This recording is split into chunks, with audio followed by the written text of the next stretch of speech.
Bueno, amados, pueden abrir sus Biblias, por favor, en nuestro pasaje de estas últimas semanas. Me refiero a Hechos capítulo 2. Pongan su dedo en el versículo 41, que vamos a estar de nuevo retomando este relato de las Escrituras. Hechos capítulo 2, verso 41, y vamos a continuar entendiendo, interpretando para aplicar correctamente este pasaje del verso 41 al verso 47 que nos ha entregado el Señor en su palabra. Por favor, oremos de nuevo ante el Señor. Padre, de nuevo y porque es necesario para nosotros poner nuestro corazón de continuo delante de ti. Venimos en busca de nuevo de ti a través del único mediador entre tú y nosotros, Jesucristo, el Hijo de Dios, el Cristo, el Salvador, el amado tuyo, nuestro amado Redentor, nuestro amo y Señor, el pastor y cabeza de esta iglesia. Oh Padre, gracias por darnos la bendición de congregarnos y juntarnos para el aprendizaje de tu palabra, para oír tu voz. Oh Señor, ten piedad de nosotros conforme a tus misericordias y no dejes que nuestro corazón se endurezca en contra de tu palabra, sino que si oímos hoy tu voz, no endurezcamos nuestro corazón como otros lo han hecho para su perdición, sino que, Señor, tú lo suavices, lo quebrantes, tú trates, oh Señor, tanto con ternura como con severidad de nuestro corazón, porque el corazón es tu trono. No dejes, oh Señor, que nuestro corazón siga siendo usurpado por ídolos que hemos hospedado durante toda esta semana por causa, Señor, de la carne, de nuestra debilidad, de nuestra naturaleza pecaminosa. Oh Dios Salvador, ven con tu palabra, háblanos, derriba argumentos y pensamientos contrarios a tus pensamientos. Señor, reemplaza deseos y pasiones vergonzosas, deshonrosas en contra de ti. Despójanos, oh Señor, de la malicia, de la maldad, de la impureza, de la hipocresía, de la altivez de espíritu. Y pon quietud en nuestro corazón, que tu paz, oh Señor, tu calma, tu santidad, tu rectitud y tu justicia, Señor, vuelvan a sentarse en nuestro corazón. Que tu Hijo vuelva a manifestarse a través de nosotros como nuestro Rey, quien es el único heredero del reino y es único y digno de controlar nuestro corazón, de dirigir nuestros pensamientos y nuestros deseos. Usa tu palabra, Señor, para que lave y renueve nuestra mente. Úsala, Señor, que sean tus palabras, explicadas, predicadas, proclamadas, y tu Espíritu sea el agente que convence y convierte y renueva y doblega y enseña, instruye y corrige. A todos, oh Señor, ayúdanos, no dejes que ninguno de los que está aquí se escape como un cobarde, sino que tú, Señor, salgas al frente para liberar, para salvar, para rescatar.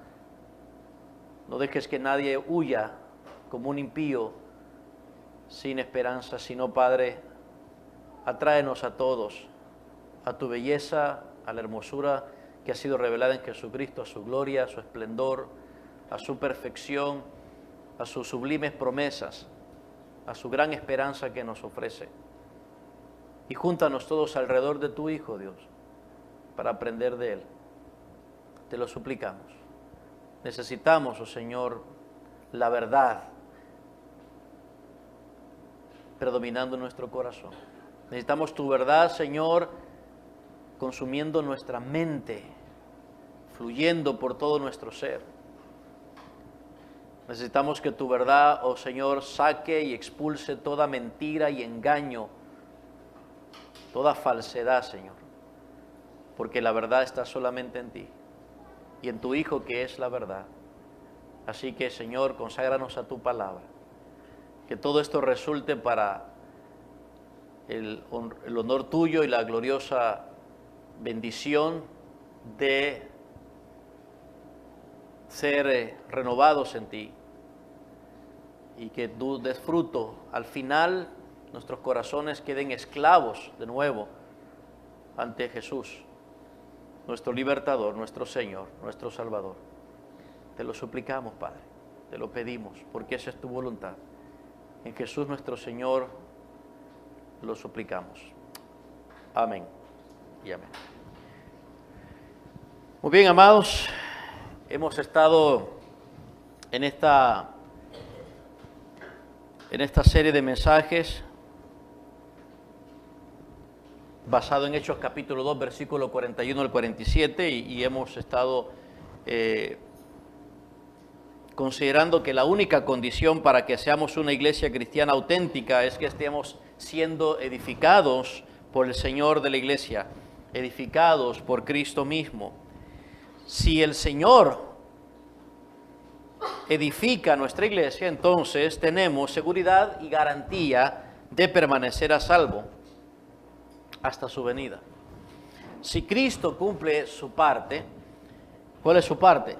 Edificar él mismo su iglesia. Si yo edifico mi iglesia, dijo él, las puertas de la muerte no van a prevalecer. Si él cumple esa condición que es única, entonces podemos estar seguros de que somos una iglesia cristiana.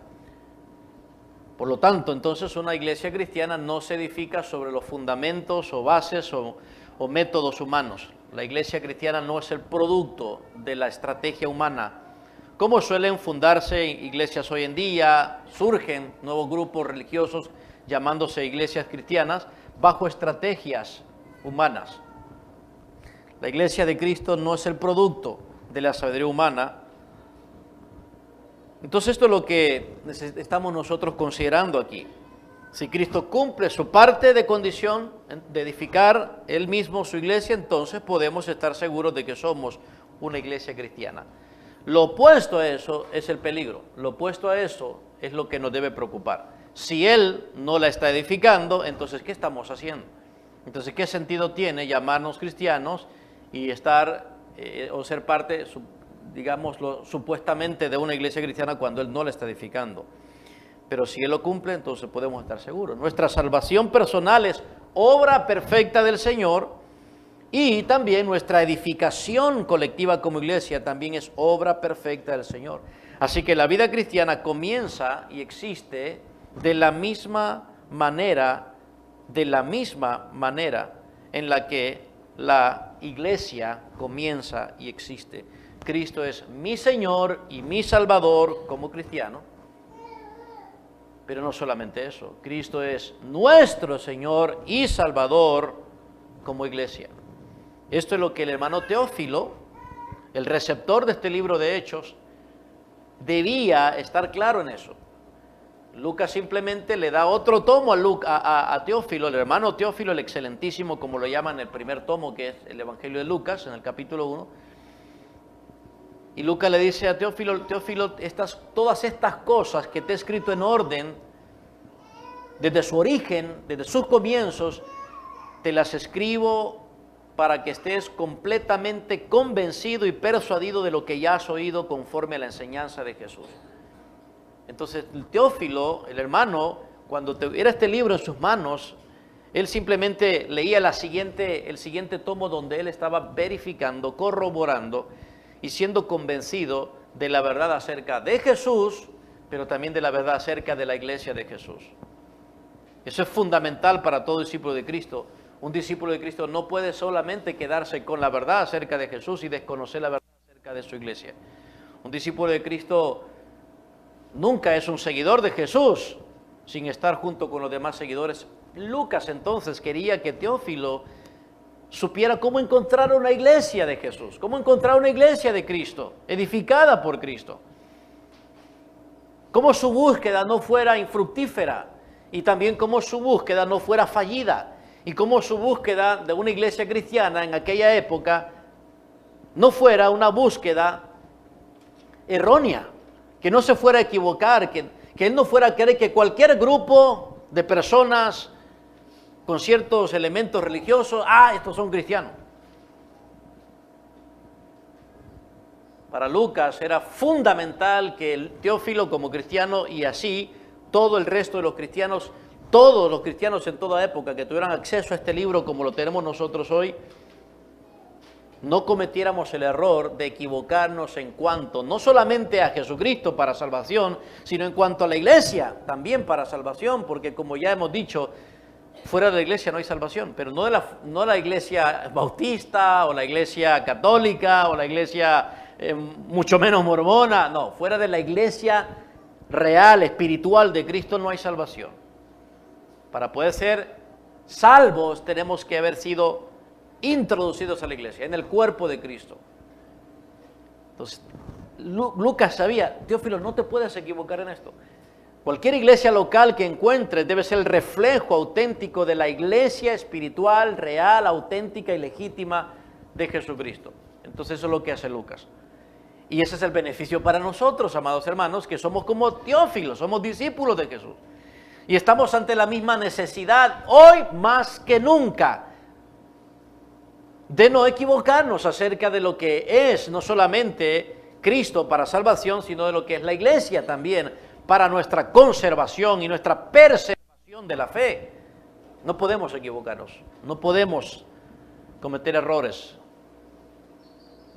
Necesitamos estar convencidos, necesitamos estar persuadidos, necesitamos conocer la verdad acerca de lo que hemos sido instruidos, así como Teófilo. Entonces, al igual que Teófilo, debemos conocer bien la verdad acerca de Jesús y además conocer bien la verdad acerca de la iglesia de Jesús y tener el discernimiento espiritual de cómo inicia nuestra vida cristiana a través de Jesús y cómo nuestra vida cristiana que inicia a través de Jesús se involucra y es parte de la iglesia de Jesús. Eso es importantísimo, eso es importantísimo. Entonces, esta mañana vamos a continuar con la serie de sermones que hemos titulado Siendo edificados por el Señor de la iglesia. Hoy nos encontramos por octava ocasión en este pasaje de la palabra de Dios y vamos a leer entonces nuestro pasaje de nuevo. Hechos capítulo 2, verso 41, así dice la palabra del Señor.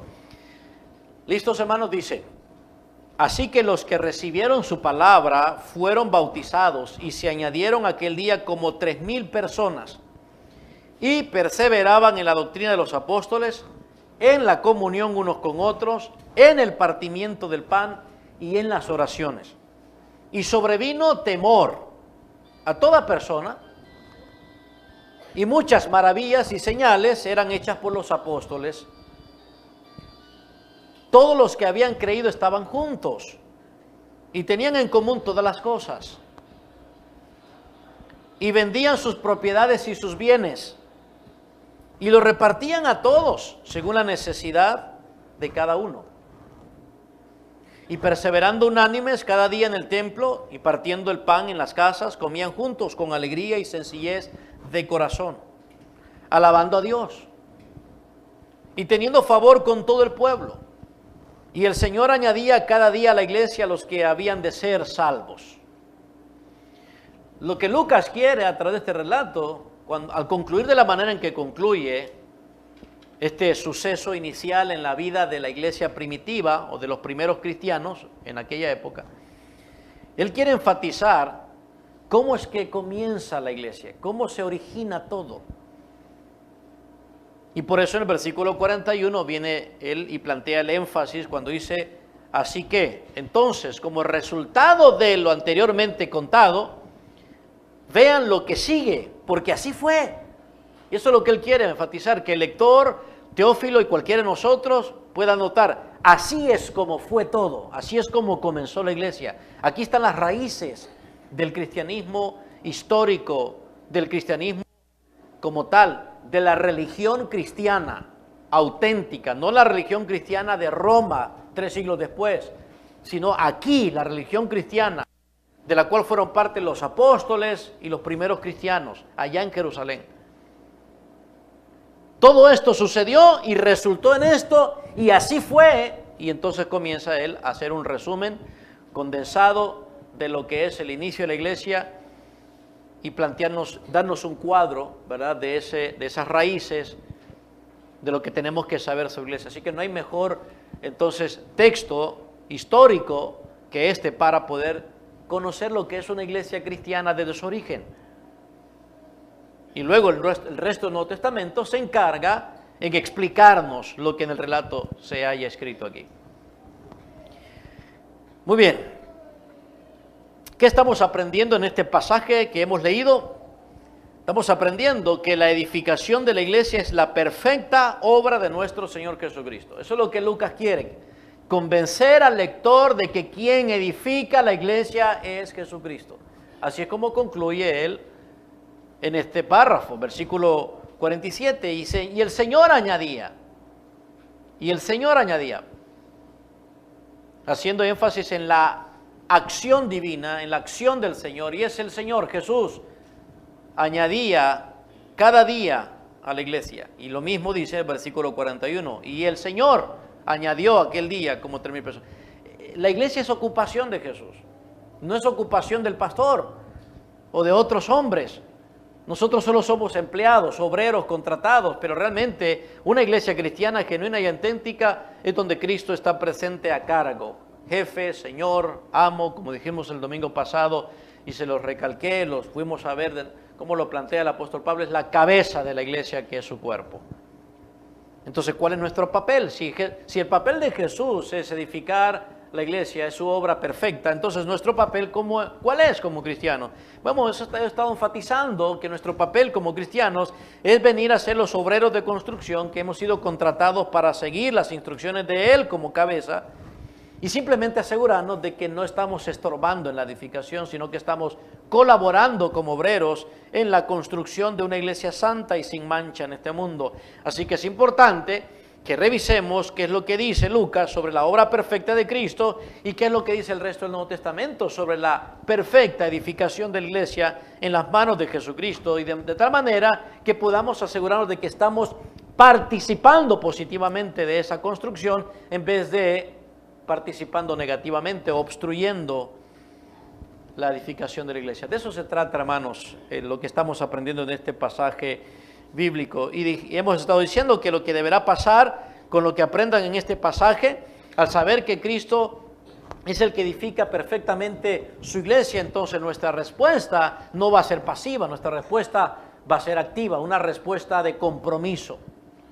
Y estamos planteando que al final de toda esta serie de sermones y en la medida en que vamos aprendiendo, hemos de ir aceptando el compromiso de ser un cristiano que colabora edificando nuestra iglesia de acuerdo al plan del Señor, de acuerdo a lo que aprendemos, de acuerdo a lo que vemos, de acuerdo a lo que sabemos. Si sabemos que el Señor es quien edifica perfectamente su iglesia a través de su palabra, entonces nosotros podemos saber si eso está sucediendo en la medida en que nos evaluamos como cristianos y nos comparamos con la enseñanza que extraemos de este relato bíblico. De modo que necesitamos primero conocer lo que Lucas aquí plantea en resumen de cómo es una iglesia cristiana genuina, auténtica, edificada por Cristo. Y decimos y hemos dicho que aquí se encuentran 4 componentes de una iglesia edificada por Cristo que la distinguen de una iglesia cristiana o de una iglesia que no lo es. Son componentes extraordinarios, aunque la iglesia cristiana es ordinaria, sus componentes son extraordinarios. Y esos son los que estamos nosotros aprendiendo. Esos 4 componentes extraordinarios de una iglesia local edificada por Cristo, hemos dicho que comienzan a ser destacados por Lucas a partir del versículo 41, cuando dice que los que recibieron su palabra fueron bautizados. Entonces, una iglesia cristiana, auténtica, edificada por Jesucristo, en primer lugar, tiene como fundamento creyentes cristianos. El énfasis de Lucas aquí es en las personas que recibieron su palabra, cuando dice en versículo 41, los que recibieron su palabra.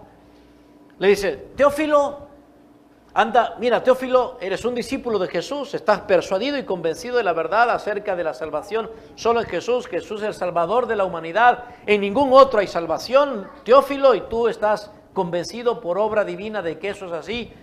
Ahora, tienes que juntarte con otros discípulos que creen lo mismo que tú acerca de la verdad en Jesús, pero lo primero que vas a tener que notar es que esos seguidores de Jesús son el producto de la palabra predicada. No pueden ser personas que oyen sin creer. Y no pueden ser personas que oyen la palabra de Dios y no responden en arrepentimiento y fe. No pueden ser. Así que el fundamento sólido de una iglesia edificada por Cristo es que tiene creyentes cristianos, no creyentes de cualquier modo, sino creyentes cristianos que son el producto, ¿se acuerdan? De la palabra centrada en Cristo, predicada. Eso es lo que Pedro hizo en ese relato y eso es lo que sucedió con ellos. Recibieron la palabra predicada del apóstol Pedro acerca de Jesús. Hubo un cambio en estas personas. Como creyentes judíos, se dieron cuenta que estaban equivocados acerca de Jesús.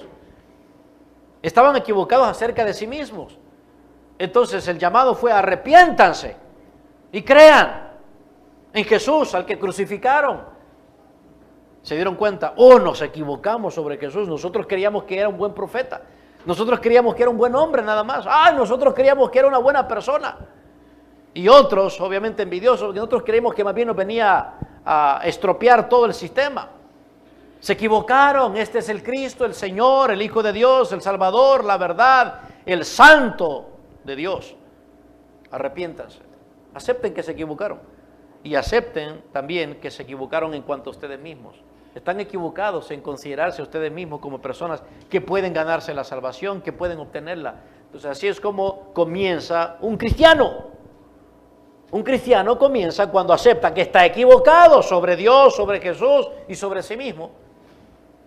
Entonces cambia su forma de pensar y producto de ello cambia su forma de actuar.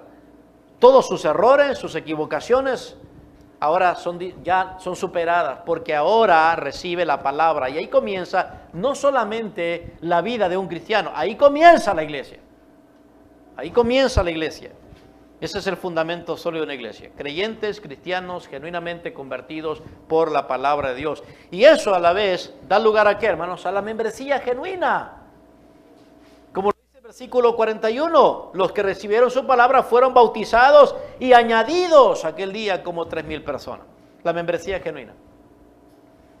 Los mismos que creen la palabra de Dios, si usted ha creído la palabra de Dios, usted puede saber si es un cristiano.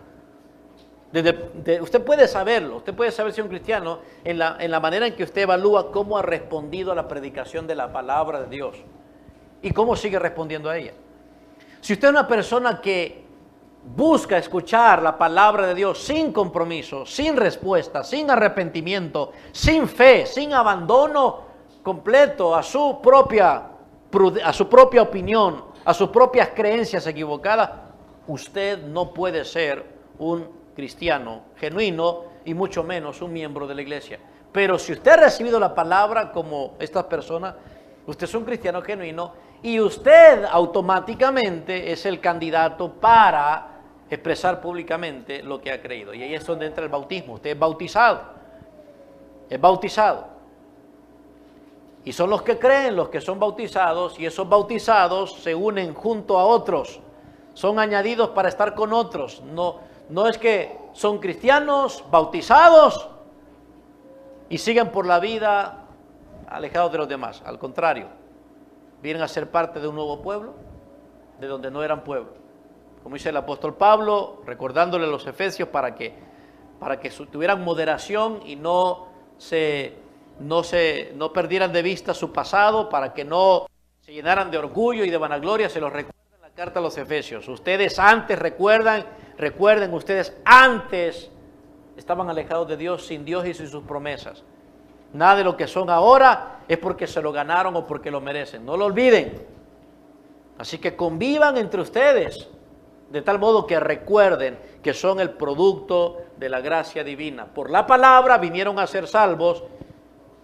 Por la palabra recibieron el perdón de pecados. Por la palabra tienen salvación en Jesucristo. Y por eso fueron bautizados y ahora están juntos. Y vienen a ser la membresía genuina de la iglesia. No todas las personas que vienen o se congregan son miembros de la iglesia. No todos. Todos los que han recibido su palabra han sido bautizados en agua en señal de arrepentimiento y fe. Y eso nos llevó también del fundamento, dice Lucas, continúan esos mismos, creyentes convertidos, miembros de la iglesia, juntos, unidos, vienen a ¿qué?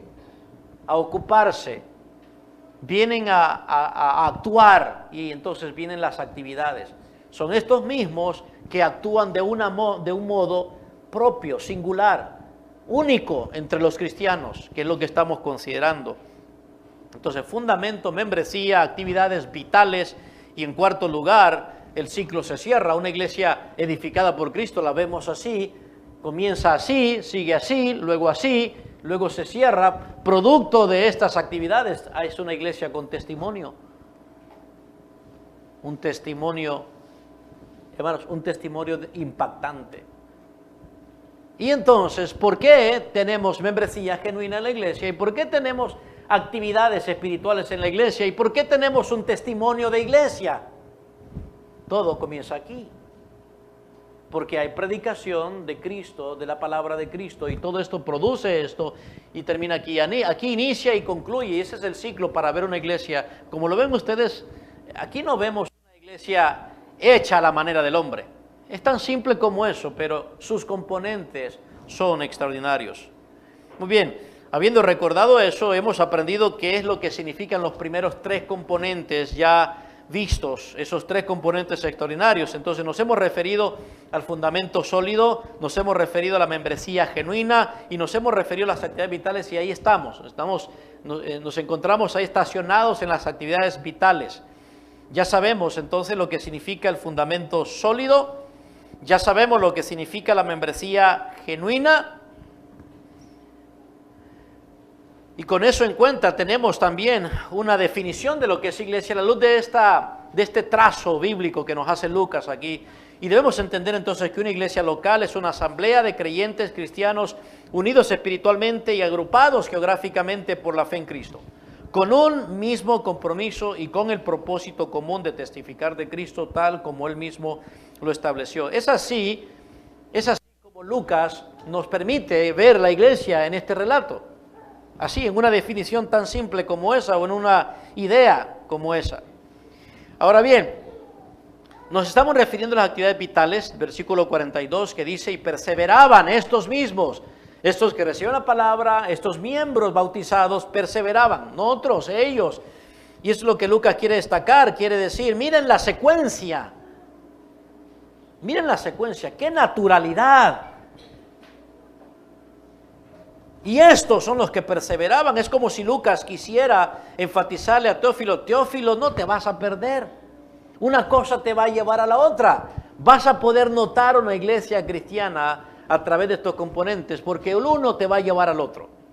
Y vas a notar que ese grupo de personas convertidas por la palabra de Dios, juntos, unidos espiritualmente en la fe, bautizados todos en un testimonio público de fe y arrepentimiento, ¿sabes? Algo más que vas a notar en ellos es que ellos van a actuar de una manera única. No te vas a perder, Teófilo. No trates de encontrar algo que te impresione. No es lo que te impresiona a ti, pero Dios sí te va a impresionar por lo que vas a ver. Quizás no sea lo que esperas ver, o quizás sí. Pero lo cierto es que Dios te va a mostrar cómo actúan los cristianos, cómo actúan sus seguidores, sus discípulos, cómo actúan. Y aquí tenemos esas actividades vitales. Perseveraban en la doctrina de los apóstoles, número 1, ¿verdad? Perseveraban en la comunión unos con otros, número 2. Número 3, perseveraban en el partimiento del pan. Y número 4, perseveraban en las oraciones. Entonces, ¿cómo podemos saber si nos encontramos dentro y parte de una iglesia de Cristo? ¿Cómo podemos? Viendo cómo actúan. Entremos o lleguemos, acerquémonos a ese grupo y veamos cómo actúan. ¿Qué es lo que hacen? ¿Qué son sus prioridades? ¿En qué perseveran? ¿Por lo que luchan? ¿A qué se entregan? ¿A qué se dedican? ¿Qué no negocian? ¿En lo que no son apáticos? ¿Qué no descuidan? Eso es lo importante. Un grupo junto reunido puede hacer cualquier cosa, menos perseverar en estas 4 cosas. Y Lucas dice, ¿ves? Por eso es una iglesia edificada por Cristo, porque vas a ver cosas que humanamente en la carne no es posible mantener asiduamente, persistentemente y con constancia. Entonces dice Lucas aquí, puedes ver cómo actúan. mira las actividades que tienen, mira lo que hacen. Esas actividades son esenciales para distinguir una iglesia edificada por Cristo. No solamente son mencionadas por Lucas, sino como hemos estado viendo, una por una, los he estado remitiendo al Nuevo Testamento, a las epístolas, para que vean que estas mismas actividades no solamente están relatadas, sino que son ordenadas en las epístolas. Para todos los cristianos son ordenadas. Entonces, una iglesia cristiana es reconocida de la misma forma en que un cristiano es reconocido. ¿Cómo se reconoce un cristiano, más? ¿Cómo? Por su color de pelo, ¿verdad? Por sus pestañas, por su ropa, por su caminado, por sus frutos, por sus frutos. Sus acciones, sus actividades, su comportamiento, su actuar. Y las obras de la iglesia son como las obras de un cristiano. Manifiestan lo legítimo que son. ¿Me comprenden? Pero así como las obras no son las que producen cristianos, así las obras no producen iglesia cristiana. Pero si somos cristianos legítimos, producimos obras de cristianos. Si somos iglesia legítima, producimos obras de iglesia. Y estas obras son las que son mencionadas aquí por Lucas, estas 4, simples pero grandiosas.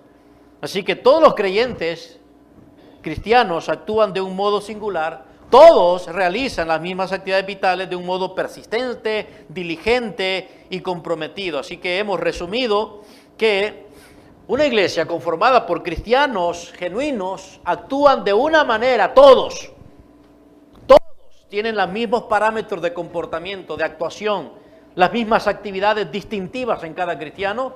¿Cómo actúan los cristianos de una iglesia local? Bueno, de acuerdo a Lucas lo resumimos así: actúan como personas comprometidas, perseveran.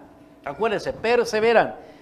Personas comprometidas realmente con el Señor, que han recibido a Cristo, que han sido bautizadas y unidas espiritualmente a la iglesia para manifestar externamente y públicamente que son creyentes cristianos entregados al Señor. Y de allí va a proceder el testimonio de iglesia. Oh, hermanos, qué lamentable a lo que tiene que llegar el hombre en los tiempos modernos para aparentar ser una iglesia cristiana. Tiene que hacer uso de tanta estrategia, de mercadología. Tiene que tratar de dar la mejor impresión y la mejor apariencia para atraer las masas. Qué lamentable. Muchas personas quieren tener iglesias impactantes, a la vanguardia, conocidas, de renombre, famosas, mediante métodos humanos. Y miren esta iglesia, sin estrategia humana, sin sabiduría humana, es Dios en Cristo edificándola. Y miren el testimonio que va a llegar a tener, que eso va a ser nuestro cuarto componente, ver el testimonio impactante. Todo eso es producto, hermanos, de la obra edificadora de Cristo, perfectamente. Y por supuesto, no podemos desconocer, los cristianos son actores, pero actores no en términos de esos actores que fingen un papel, no, son actores en el sentido de que actuamos. Y por lo que actuamos, nuestra iglesia se da a conocer. Muy bien, amados, entonces ahí nos encontramos y ya hemos considerado la primera actividad vital. Bueno, hemos visto 2 de las 4 actividades vitales señaladas aquí por Lucas. ¿Se acuerdan la primera actividad vital que hemos destacado aquí, de acuerdo al versículo 42? Es la doctrina de los apóstoles. Los cristianos en aquel tiempo, como hoy, deben seguir siendo distinguidos porque actúan de una forma en la que muestran compromiso con ¿qué, hermanos? Con el aprendizaje cristiano. Con el aprendizaje cristiano. Es decir, los cristianos perseveran en la doctrina de los apóstoles. Entonces, los cristianos de Jerusalén, a los que Lucas estaba mencionando, estuvieron comprometidos a recibir la palabra de Dios para aprenderla, aunque esto, como ya hemos visto semanas atrás, implicó en aquel tiempo muchos desafíos que aquellos cristianos tuvieron que superar para tener acceso a la enseñanza de los apóstoles. Hoy nosotros no tenemos esos mismos desafíos, pero tenemos otros desafíos los cuales demandan que perseveremos, que los superemos. La pregunta es, hermanos, ¿ya los estamos superando? ¿Ya los estamos superando? ¿O cuánto tiempo más? ¿O qué va a tener que utilizar el Señor después de plantearnos en su palabra, después de darnos el conocimiento de su palabra? ¿Qué va a tener que usar el Señor para producir los cambios en vista de que tú no quieres estar comprometido con la enseñanza cristiana? ¿O ya está pasando? ¿Ya estamos superando los desafíos? Porque para nosotros, hermanos, no es lo mismo que en el tiempo pasado. Mientras que aquellos hermanos no podían leer la palabra de Dios en todo su canon, en toda su revelación escrita, nosotros la podemos leer en nuestro idioma, la podemos escuchar mientras la predican, pero también en el teléfono, por cualquier otro medio, escucharla, podemos estudiarla, podemos enseñarla a otros. Pero para hacerlo tenemos que perseverar y tenemos que entregarnos a esta actividad con todo compromiso. Con todo compromiso. Entonces, en primer lugar, destacamos aquí lo que Lucas dice. Mira a un cristiano y lo que vas a ver en un cristiano es lo que su iglesia en su totalidad es. Es un grupo, un conjunto de cristianos comprometidos con la enseñanza cristiana. Son discípulos, aprendices constantes. Ellos están claros que la iglesia es un centro de entrenamiento, no un centro de entretenimiento. Ya no solamente en Estados Unidos de América se ven iglesias de entretenimiento. Hoy aquí también, hermanos, en Honduras. Los que dirigen iglesias están pensando en cómo podemos hacer para llenar más la iglesia, o sea, el edificio.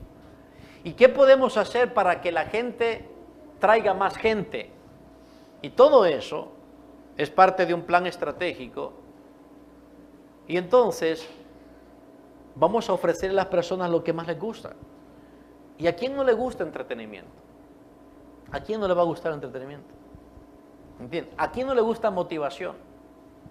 ¿A quién no le gusta que lo adulen y le digan que usted es bueno, que usted puede, que solo tiene que proponérselo, que tiene que confiar en usted? ¿A quién no le va a gustar eso? ¿A quién no le va a gustar que usted sea un defensor de su autoestima? Pero eso no es realmente lo que Lucas está diciendo. Teófilo, más bien, aléjate de eso. Aléjate de eso.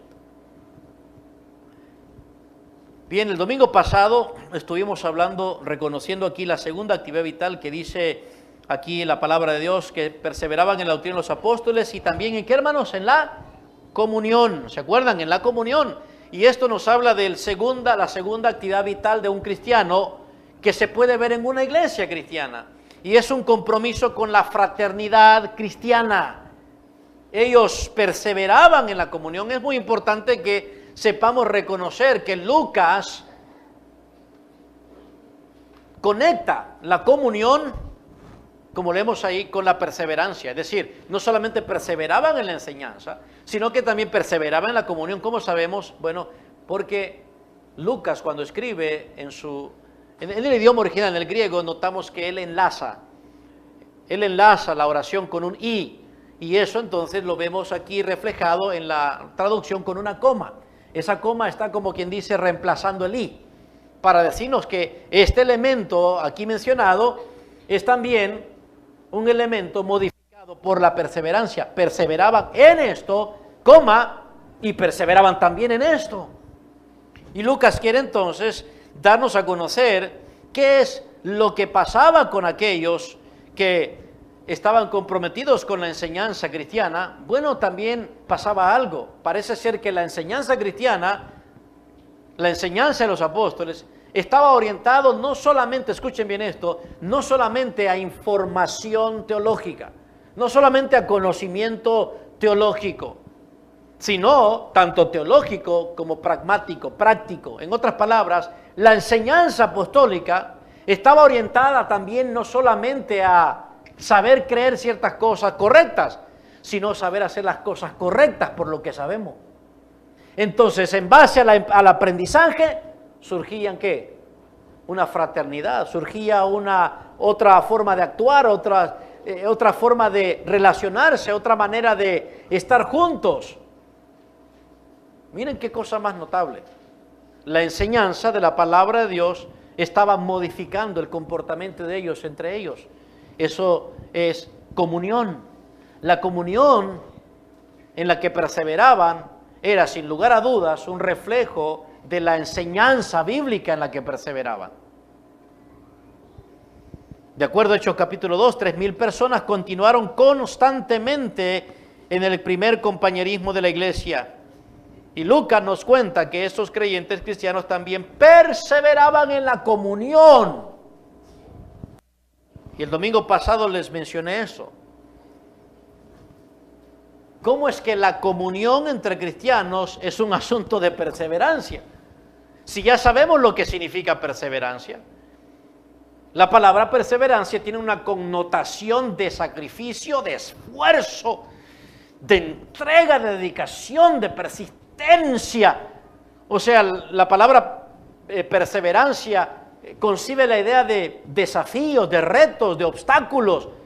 Y la pregunta que nos hicimos el domingo pasado es, ¿y cómo es que Lucas le puede decir a Teófilo en aquel momento que cuando busque una iglesia encuentre personas que están perseverando en la comunión? En otras palabras, es como si le dijera, mira Teófilo, cuando encuentres una iglesia cristiana, en este momento, en esta época, lo que vas a notar, tanto en el compromiso con la enseñanza apostólica, o sea, que son discípulos aprendices, diligentes para aprender, ellos quieren aprender, no importa cuánto tiempo les tome estar aprendiendo, no importa cuánto tiempo les lleve estar escuchando, mejor dicho, lo que enseñan los apóstoles, pero ¿sabes otra cosa que vas a notar? Que son gente que le cuesta la vida, le cuesta mucho la comunión, les cuesta.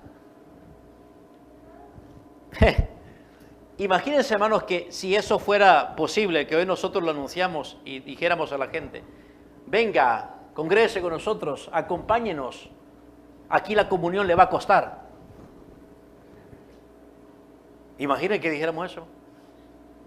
No, yo paso, dirían, no, yo paso, yo ando buscando algo fácil. Yo ando buscando algo conveniente, algo ligero, algo... O sea, ¿por qué voy a tener que perseverar en la comunión? ¿Por qué me va a tener que costar la comunión? ¿Por qué voy a tener que pagar un precio por la comunión? ¿Por qué voy a tener que ¿cómo se llama? Enfrentar retos por la comunión? Bueno, Lucas dice, eso va a pasar, Teófilo. Y más en aquel tiempo, ¿se acuerdan? La comunión entre aquellos cristianos les exigió la perseverancia. Les exigió la perseverancia.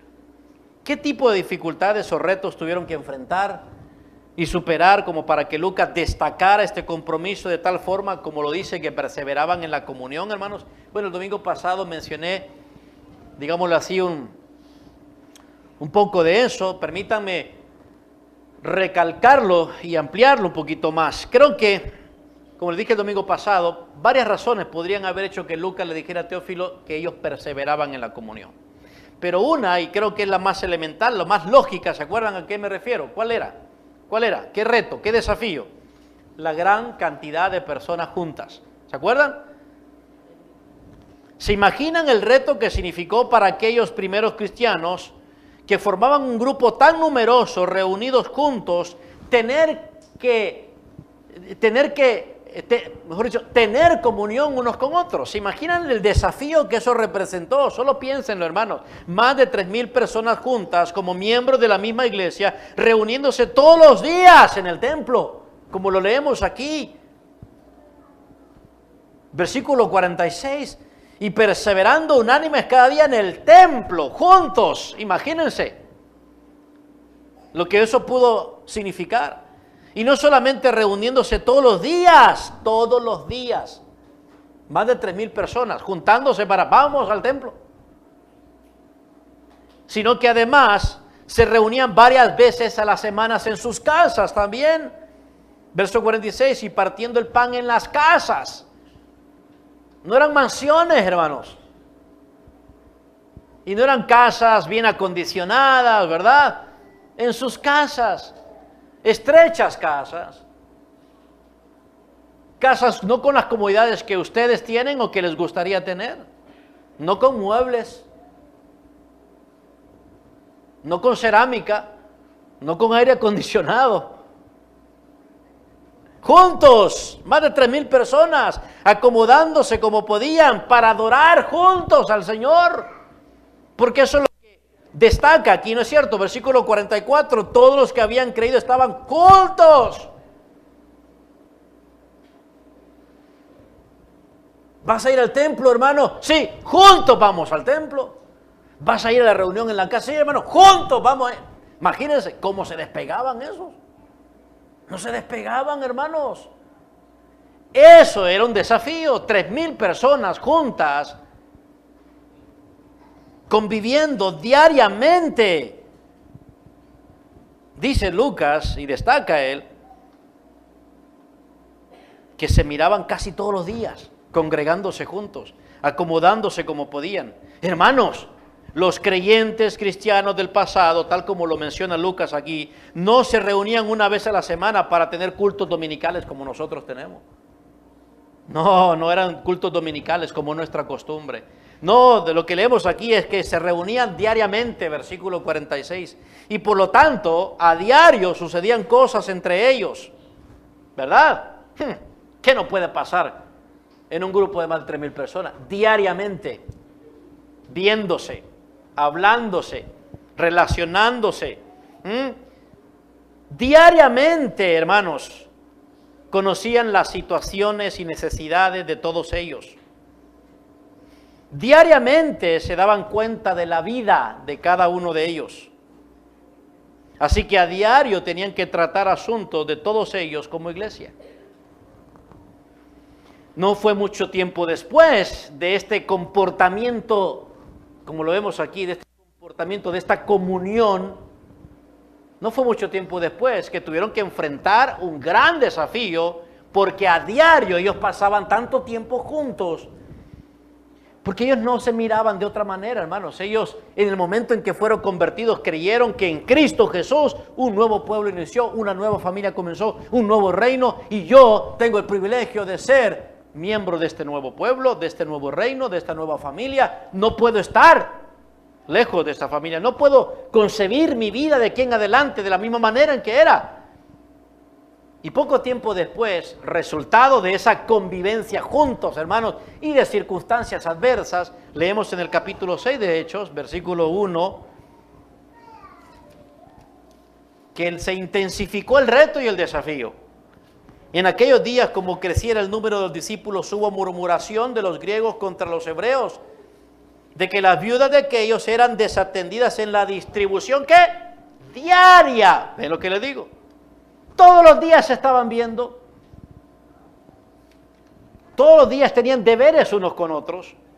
Y en particular aquí dice la palabra de Dios que a diario se interesaban en las necesidades básicas de las viudas que habían sido abandonadas, y probablemente también a diario se ocupaban de las mujeres abandonadas y de los niños. Porque en aquella época, recuérdense que cuando nace el cristianismo, cuando comienza el cristianismo, la persecución es intensa, familias son separadas. Son separadas, algunos porque los meten presos debido a su fe, otros porque los matan o los mataron. Entonces, hermanos, ven ustedes aquí, la fe de aquellos cristianos era una realidad día tras día y no una rutina de una vez a la semana, como nos puede pasar a nosotros, que nos sentimos bien, ya tuve comunión. ¿Por qué? Porque fui el domingo a la iglesia, porque saludé al hermano, aunque sea de lejitos, tuve comunión. No, hermanos, eso nos queda muy, hermanos, muy grande esa camisa a nosotros, porque nos hemos culturizado. Nos hemos dejado opacar por la cultura y la costumbre. O las iglesias adoptan la moda, no el patrón bíblico. Y aquí lo que sí podemos ver es Lucas diciéndole a Teófilo, Teófilo, esto es lo que vas a notar. Esta es una cualidad característica de los cristianos, discípulos de Jesús y de una iglesia cristiana. Vas a ver cómo les cuesta la comunión. Y cuando dice que les cuesta la comunión, es que les cuesta en el sentido de que les cuesta y no renuncian a ella, pase lo que pase. O sea, no renuncian a la comunión. No es que dice, ay no, qué difícil estar con este montón de gente. Ay no, que puro sudor huele, ay no, ush. No, y lo peor es que ahí solo pasan pidiéndole a uno, ay no, uy. No les preocupaba eso. ¿Cómo les iba a preocupar eso si ahora tenían una nueva vida, tenían una esperanza, tenían un nuevo Señor, tenían perdón de pecados, tenían vida eterna?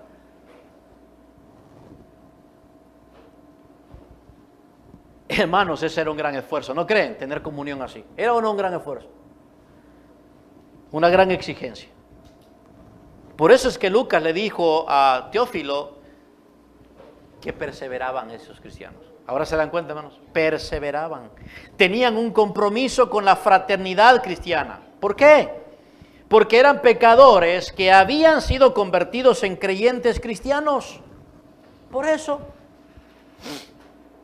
Recibieron a Cristo a través de su palabra, habían sido bautizados y unidos espiritualmente.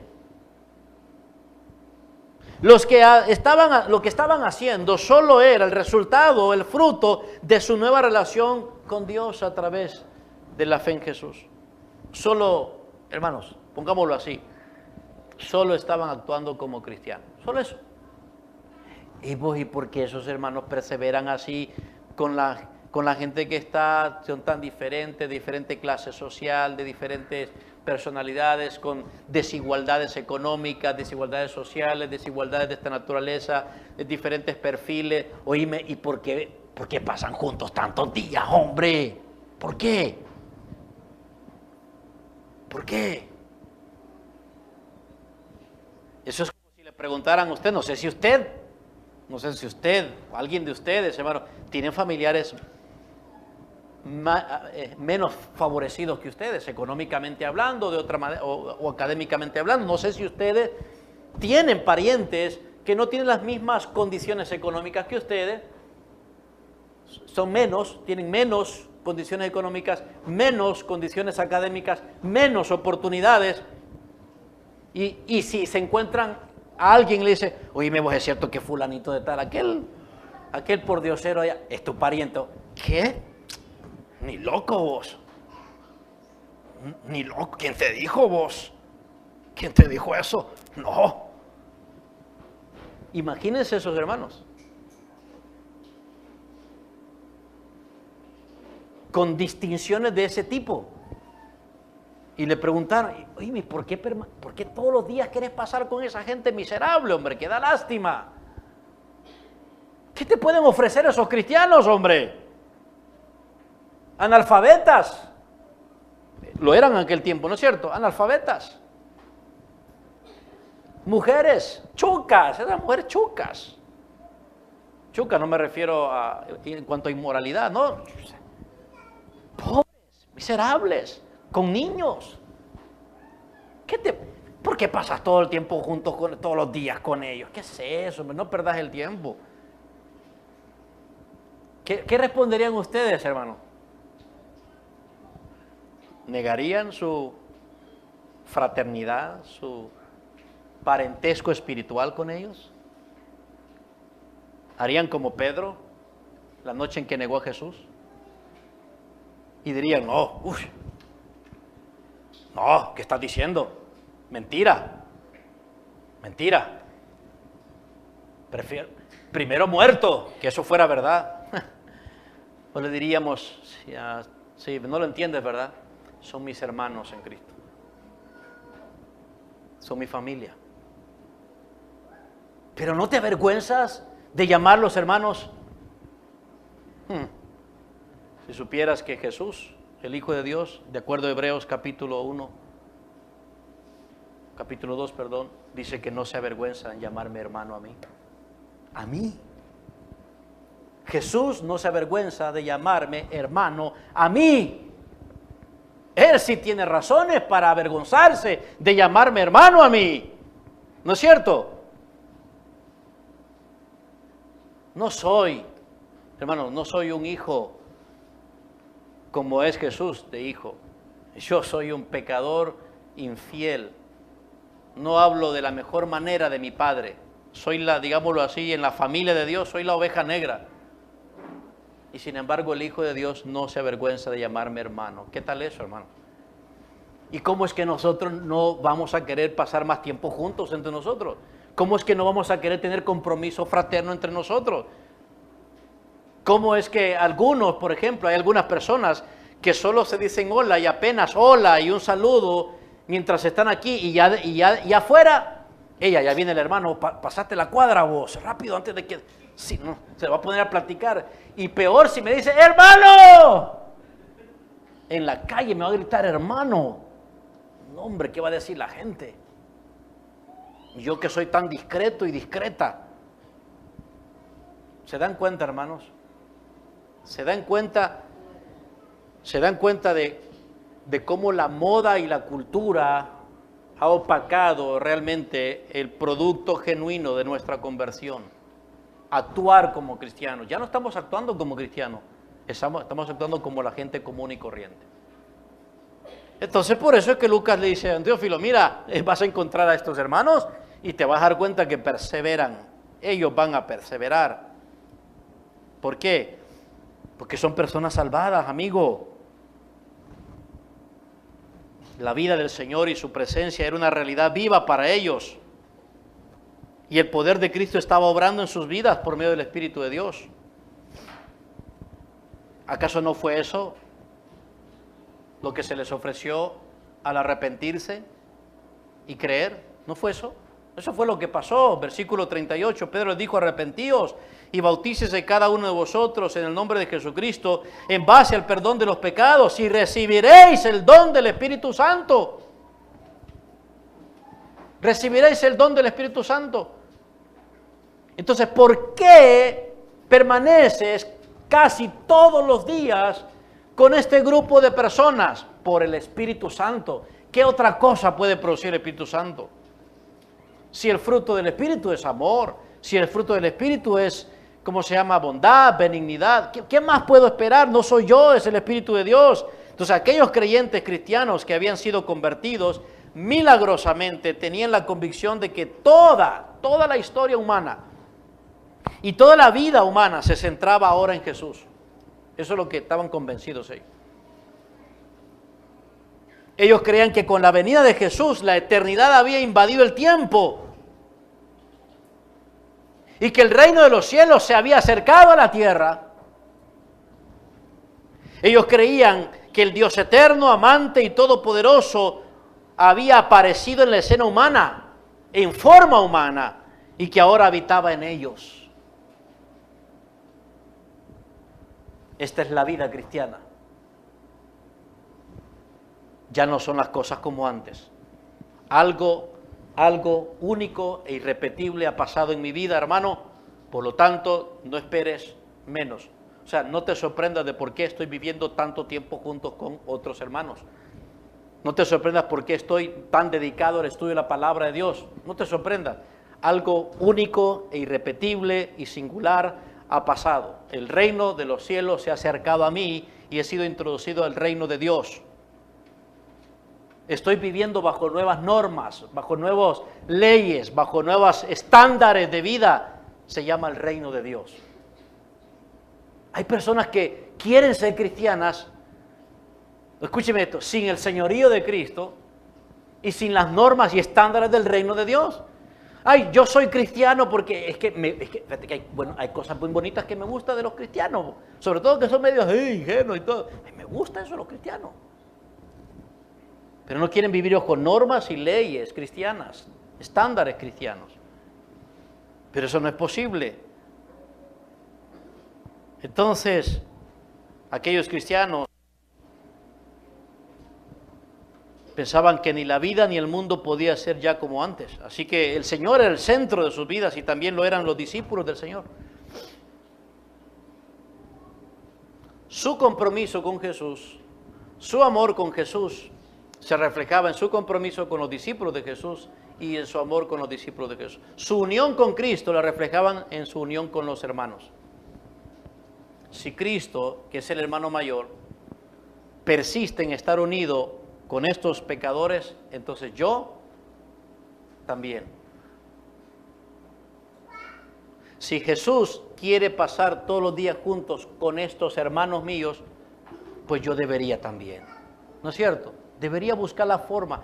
O sea, para aquellos hermanos, estar juntos no era un impedimento, hermanos. Digo, no era un impedimento en el sentido de para ellos. Era un impedimento, sí. Por eso tenían que perseverar. Había muchas dificultades. Había muchos que no querían verlos juntos reunidos. Habían prohibiciones que más adelante comenzó a ser ley, que no hubieran grupos. Precisamente Saulo de Tarso, quien posteriormente ahora conocemos como Pablo el apóstol, precisamente su tarea primordial era ir a los diversos lugares. ¿A qué? Hermanos, a desarticular esos grupos juntos de cristianos y meterlos presos. Entonces algunos estaban amenazados, de decir, mira, no te juntes con cristianos. ¿Por qué vos? Porque te van a meter preso. Ah, no me digas, sí. Pues si me meten preso a mí, nos meten preso a todos. Porque juntos siempre vamos a estar. Fraternidad.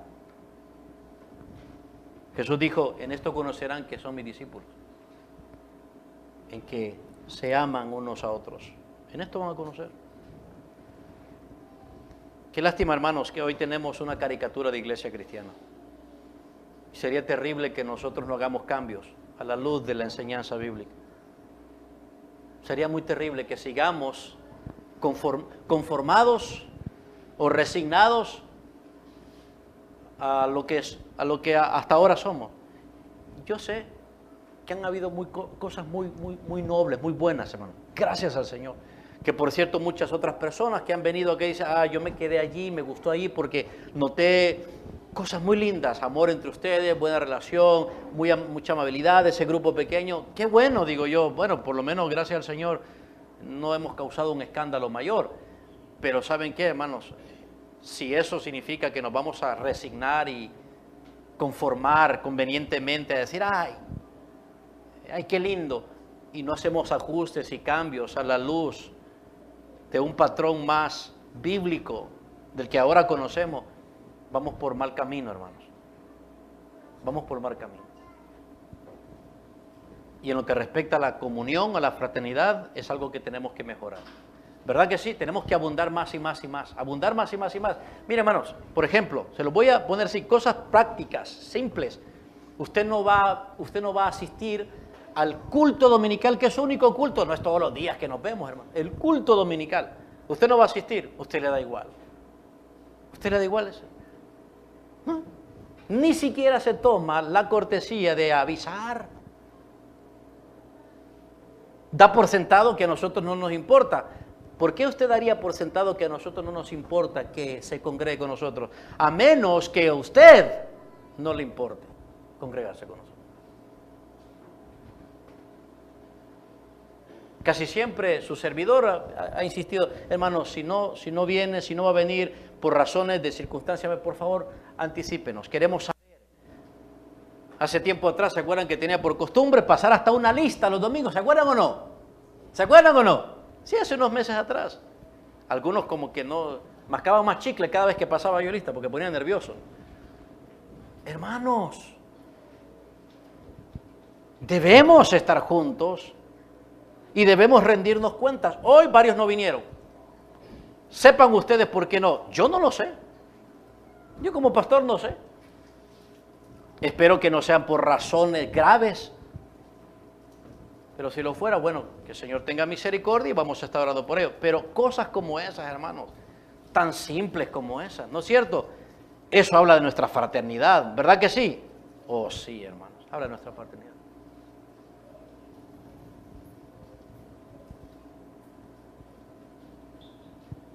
Lo que estamos dispuestos a hacer por estar juntos es lo que cuenta. Si aquellos cristianos luchaban y arriesgaban sus vidas por estar juntos casi todos los días, porque consideraban que allí, junto con ellos, con sus otros hermanos, tenían tantas cosas en común, nadie mejor que ellos para comprenderme, para entenderme, para alentarme, para apoyarme, para asistirme, para auxiliarme, para socorrerme. Ahora, no es que ellos pensaban que todos les iban a hacer las cosas a ellos, no. No es que no eran personas que decían, bueno, voy a ir a la iglesia porque allá les voy a dar todas mis responsabilidades y ellos que se ocupen de mí. No. Todos pensaban de la manera en cómo se necesitaban unos a otros. Por eso leemos en el versículo 44, todos los que habían creído estaban juntos. Eso es comunión. Y tenían en común todas las cosas. Versículo 46, y perseverando unánimes, juntos, siendo parte el uno del otro, hermanos, unánimes. Eso es fraternidad cristiana.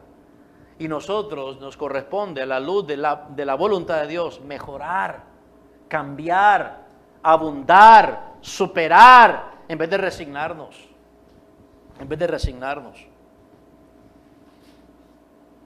Recuerden que la palabra comunión significa más que simplemente estar juntos en un mismo lugar. Los que van al cine están juntos y eso no significa que tienen comunión. Los que van a hacer compras en los centros comerciales están juntos en una misma tienda, en un mismo espacio para comprar, y eso no significa que tienen comunión. Significa más que simplemente estar juntos en el mismo lugar, significa participación. Eso es lo que Lucas quiere destacar, que hay asuntos e intereses comunes por los cuales hay que ser un compartidor. La idea es tener una vida compartida, viviendo con unión en un terreno común. Y el domingo pasado resaltamos, ¿qué cosas en común tenemos para la comunión? ¿Se acuerdan? El domingo pasado vimos en Efesios capítulo 4 que tenemos tantas cosas espirituales en común, que ese es el terreno espiritual sobre el cual construimos la fraternidad. Tenemos comunión unos con otros porque tenemos comunión con el Padre y con el Hijo. Entonces, básicamente tenemos la base entera para poder construir relaciones fraternas en comunión, porque compartimos la misma fe, compartimos el mismo Padre, compartimos el mismo bautismo, compartimos el mismo Espíritu, compartimos los mismos dones, compartimos la misma vida, compartimos la herencia, la vida eterna, la naturaleza divina, etcétera, etcétera. Tantas cosas que compartimos espiritualmente que no nos cuestan nada. Esas cosas espirituales que compartimos no nos cuestan nada, nos han sido dadas, las poseemos y las tenemos juntos, parte y parte, nadie más, nadie menos. Entonces, a la luz de esa base, de ese terreno común, ahora comienza a florecer la fraternidad en términos, ¿qué, hermanos? En términos materiales, en términos de recursos, en términos de tiempo, en términos de bienes, etcétera, etcétera, sobre la base y terreno común de las cosas espirituales. Para el apóstol Pablo era bien simple, hermanos. Miren, los beneficios materiales deben seguirle a los beneficios espirituales. Así lo planteó él. Incluso cuando él habló acerca de su sostenimiento misionero, en la primera carta a los Corintios, capítulo 9, le dice a los hermanos en Corinto: ¿acaso es injusto que nosotros, que les hemos dado lo espiritual, recibamos de ustedes lo material? ¿Es injusto eso? Lo material debe seguirle lo espiritual. No, pero hermanitos, nosotros en esta cultura en la que nos encontramos, en este mundo de egoísmo y de materialismo, hemos pasado de concentrarnos más en lo material que en lo espiritual. Y para nosotros, así no se edifica una iglesia cristiana, con gente que no está dispuesta a pagar un precio alto por la fraternidad. No se edifica. Con gente que sigue teniendo la idea de individualidad. No. Gente que sigue amándose a sí mismo y su individualismo, y sigue preocupándose más por sus empresas, por sus negocios, por su vida, por su propio hogar, por sí mismo. No es digno de ser llamado ni un discípulo de Jesús, ni es digno de ser llamado un miembro de una iglesia cristiana. No es digno. Esa persona todavía sigue muerta, todavía sigue con nociones erradas, todavía no ha aceptado que está equivocado en cuanto a Jesús, la verdad, en cuanto a la iglesia.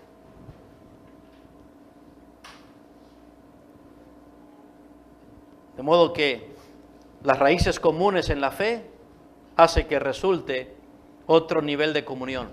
De lo espiritual nos movemos al nivel material Y eso es lo que Lucas en este contexto se estaba refiriendo. ¿Se acuerdan? Estaban tan unificados aquellos hermanos que participaban de todas las cosas que tenían en común como discípulos de Cristo y como consecuencia expresaban su igualdad y su unidad en términos ¿qué? Versículo 44, ¿en términos qué, hermanos? Materiales. Versículo 44 dice, tenían en común todas las cosas. Versículo 45, y vendían sus propiedades y sus bienes y los repartían a todos según la necesidad de cada uno.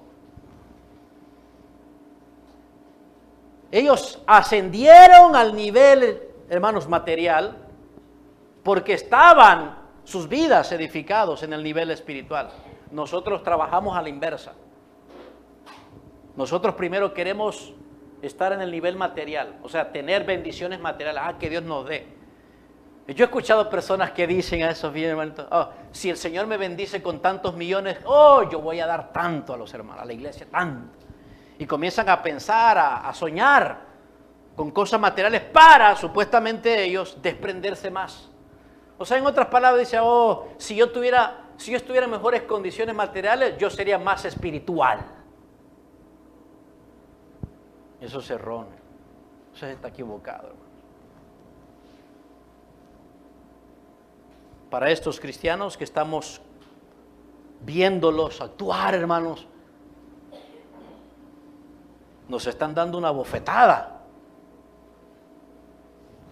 Pero obviamente Lucas tiene otra intención. Lo que quiere Lucas es que Teófilo como cristiano encuentre gente así y se una gente así. Y eso es lo que nosotros tenemos que hacer también. Para ellos había un compromiso de estar separados del mundo, pero más unidos entre hermanos, separados del mundo. La única razón por la que salían al mundo, porque tampoco podían salir del mundo, ¿verdad? Jesús oró incluso por eso, Padre, no son del mundo, ¿verdad? Pero los que me diste están en el mundo, pero no son del mundo. Y la única razón para salir, como quien dice, al mundo, es ¿para qué creen ustedes? Para ser discípulos de Cristo. Y esos discípulos de Cristo vengan a ser parte de este nuevo pueblo. Y entra a la fraternidad, entra a la membresía, entra a la iglesia. Es añadido por el Señor los que han de ser salvos. Mientras tanto, nos conservamos juntos, en la misma familia, en el mismo pueblo, en la misma esfera del reino de Dios. Ellos estaban más comprometidos en estar separados del mundo y de una comunidad incrédula y estar más comprometidos en estar juntos con intereses comunes entre cristianos. Estaban convencidos de que tenían más en común con sus hermanos de la iglesia que con las demás personas fuera de la membresía, incluso de sus familiares incrédulos y de sus amigos incrédulos. Hay tantas cosas que como cristiano de iglesia usted debería dejar de hacer, pudiéndolas hacer otro día con su familia, pero no, usted no hace eso. Usted siempre deja sus compromisos con su familia espiritual de lado por los compromisos de su familia temporal. No estoy llamando que sea irresponsable, pero no sería mejor por testimonio de su familia que supieran cuán comprometido está usted con el Cristo Salvador y el pueblo de su Salvador. Cada vez que usted le dice un no a la iglesia y un sí a su familia incrédula, le está diciendo a esa persona que no importa que siga viviendo incrédulo y que siga viviendo de una manera a las espaldas de Dios y de su pueblo. ¿Sabes qué? No te preocupes, hijo, no te preocupes, fulanito. Al fin y al cabo la iglesia no importa, ni los cristianos tampoco. Y Cristo, de a poquito, no te preocupes. Lo más importante es nosotros. ¿Qué es eso, hermano? Eso no es testimonio de una iglesia cristiana y mucho menos de un cristiano auténtico y verdadero. ¿Por qué no decirle a su familiar, mira hijo, qué bueno que me visitaste hoy, ven conmigo a la reunión que tengo con el pueblo del Señor? Acompáñame. No, mami, quiero... Bueno, hijo, tengo un compromiso con mi fraternidad cristiana. Entonces, ¿me esperas cuando regrese? No, mami, papi, que usted que parece fanático. Hijo, he sido salvado por Jesús. ¿No lo entiendes? Te puedes llamarme fanático, pero es que he sido perdonado todos mis pecados. Soy hijo, toda mi vida se la debo a Cristo. Mi vivir es Cristo, hijo, o quien sea. ¿Hacemos eso, hermanos? No hacemos eso. No hacemos eso. Porque la cultura nos ha doblegado, nos ha rendido y nos hemos adaptado. Es un cristianismo cultural el que tenemos. No es un cristianismo bíblico. No es un cristianismo producido por la misma palabra de Dios. Entonces, estamos aquí aprendiendo esto porque tenemos que hacer ajustes y cambios. Tenemos que asegurarnos que somos parte de una iglesia cristiana edificada por Cristo y que nosotros no nos estamos oponiendo a esa edificación. Yo sé que duele, hermanos. Sé que duele. Pero es mejor el dolor momentáneo que aquel que perdura, engañados, yendo en contra y desobedeciendo la voluntad del Señor. Como vemos, entonces, para ellos tenía más sentido común y propósito compartir todos sus recursos con los de la familia de la iglesia. Estaban dispuestos a compartir tiempo, habilidades o talentos, profesiones, dinero, bienes y uso de propiedades, etc. De hecho, el apóstol Pablo destaca esta misma actitud y conducta de los cristianos en Filipos años después, en otra localidad, ya no solo en Jerusalén como Lucas lo hace, sino el apóstol Pablo en Filipos. Él se refiere a los cristianos en Filipos como participantes de su vida y de su ministerio apostólico. Por ejemplo, en Filipenses capítulo 1, versículo 5. Bueno, el versículo 4 dice que él está tan agradecido al Señor por los filipenses. Y el versículo dice, ¿cuál es la razón de su gratitud? Bueno, dice que está agradecido por la comunión en el evangelio que tiene con ellos. ¿Se dan cuenta? Si hay algo que el apóstol Pablo reconocía de los cristianos en Filipos es que participaban del evangelio con él. En otras palabras, somos parte del mismo evangelio y estamos involucrados en el evangelio. Y en ese contexto el apóstol Pablo quería destacar que los cristianos en Filipos también estaban comprometidos con la propagación del evangelio, así como él. Así que participaban de eso. Además de eso, en el versículo 7 dice el apóstol Pablo, ustedes son participantes conmigo de la gracia, de este don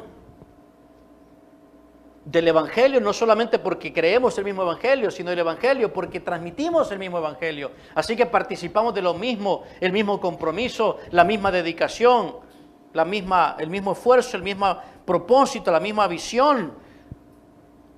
Y luego en el capítulo 4 de Filipenses, versículo 14, el apóstol Pablo está tan agradecido, dice que se goza.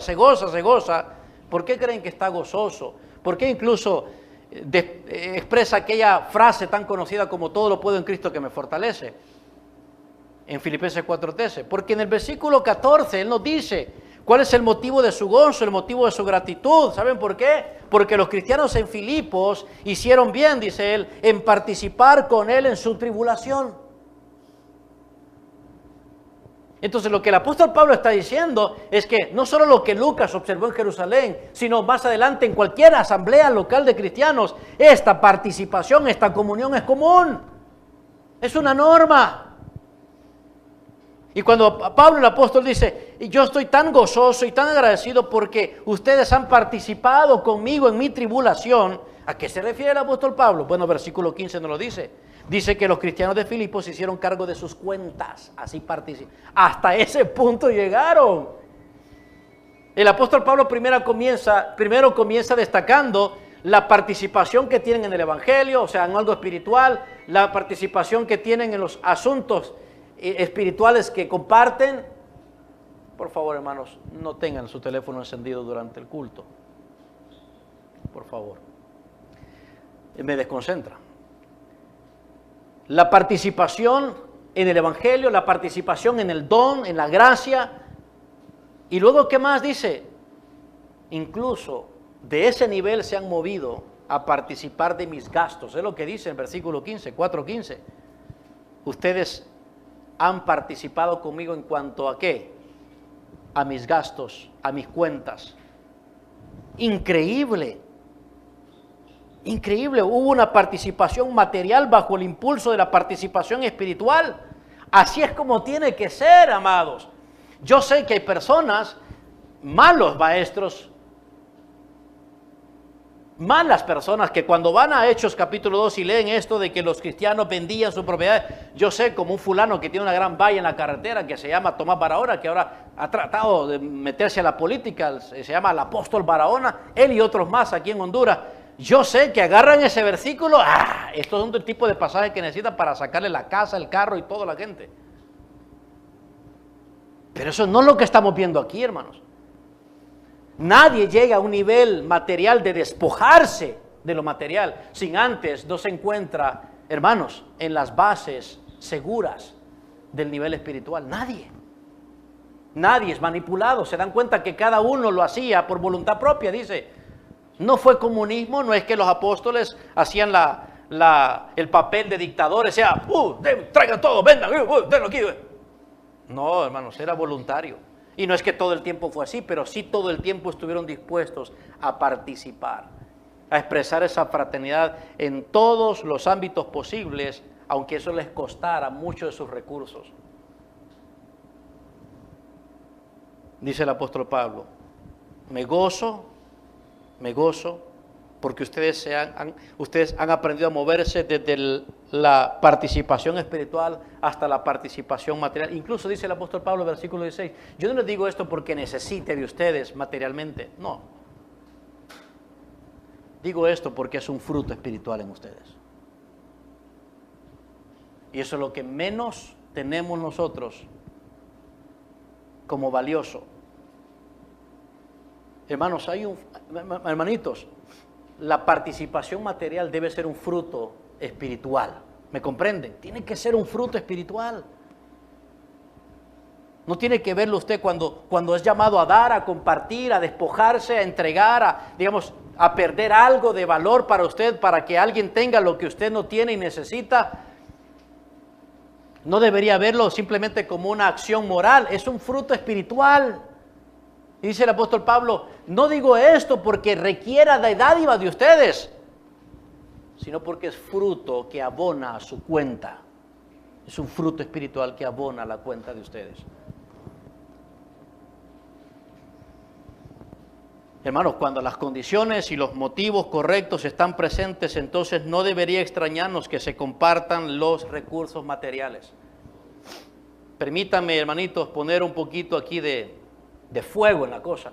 Miren, varias veces hemos estado diciendo, bueno, comenzamos este año, me voy a referir a ustedes como miembros, los que somos miembros, no los que no lo son. Comenzamos este año planteando ciertas necesidades y proyectos que con la iglesia sería bueno atenderlos y poder entonces realizar y llevar a cabo mejor nuestro ministerio. Vamos a terminar el año, hermanos, y no hicimos nada de eso. En cambio, revisen qué es lo que han hecho para ustedes en sus casas, en sus hogares, para consigo mismos. Cada vez que queremos hacer un proyecto juntos, para el beneficio de todos aquí, somos bien como quien dice calculadores, y está bien que seamos responsables, pero lo que no está bien es que no estemos dispuestos a perseverar, o sea, que nos cueste. Eso no está bien, no está bien. Miren, somos responsables, nunca hemos propiciado el abuso y la manipulación aquí, ¿verdad, hermanos? Ustedes nos conocen, ustedes saben, ¿verdad? Nunca hemos engendrado deudas en la iglesia, ¿verdad que sí? ¿Verdad que sí? No, nunca, ¿verdad, hermanos? Pero a veces, hermanos, contraemos deudas personales por proyectos personales y no estamos dispuestos a hacer un sacrificio y esfuerzo con nuestra iglesia, por los asuntos que queremos hacer y realizar con la iglesia. Al fin y al cabo, es unánimes, juntos. Entonces, como cada nivel material está impulsado por el nivel espiritual, la pregunta que nos hacemos, que yo me hago es, ¿estará pasando algo espiritualmente ajeno a nuestro crecimiento en el Señor, que no somos capaces de elevarnos a un nivel material mayor? ¿Será eso? ¿Será que no puede haber ese fruto espiritual de despojo material porque hay algún problema espiritual no resuelto? No lo sé, pero Dios sí lo sabe. Y nosotros tenemos que saber responder a eso, hermanos. Fraternidad, comunión, tiene que ver con nuestra disposición de poner todo a la disposición para lograr intereses comunes. Igualdad, hermanos. Igualdad. Compartimiento.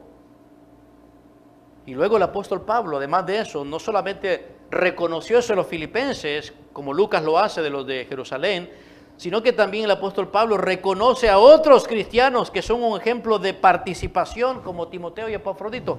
Observen conmigo Filipenses capítulo 2, versículo 19. Espero en el Señor, dice Jesús, espero en el Señor Jesús enviaros pronto a Timoteo, para que yo también esté de buen ánimo al saber de vuestro estado. Pues a ninguno tengo del mismo ánimo, y que tan sinceramente se intercede por vosotros. Ánimo aquí es disposición.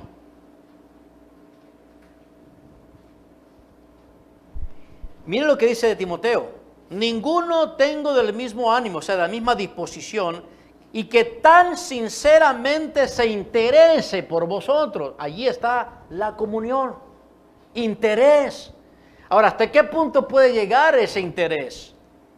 Porque todos buscan lo suyo propio, no lo que es de Cristo Jesús. Pero ya conocéis los méritos de él, de Timoteo, que como hijo a padre ha servido conmigo en el Evangelio, así que a este espero enviaros luego que yo vea cómo van mis asuntos, y confío en el Señor que yo también iré pronto a vosotros.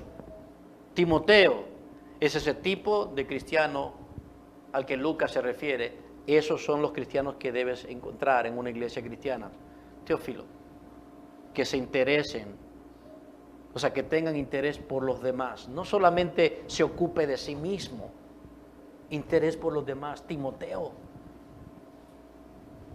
Y luego Epafrodito, versículo 25, mas tuve por necesario enviaros a Epafrodito, mi hermano y colaborador y compañero de milicia, vuestro mensajero y ministrador de mis necesidades, porque él tenía gran deseo de veros a todos vosotros, y gravemente se angustió porque habíais oído que había enfermado.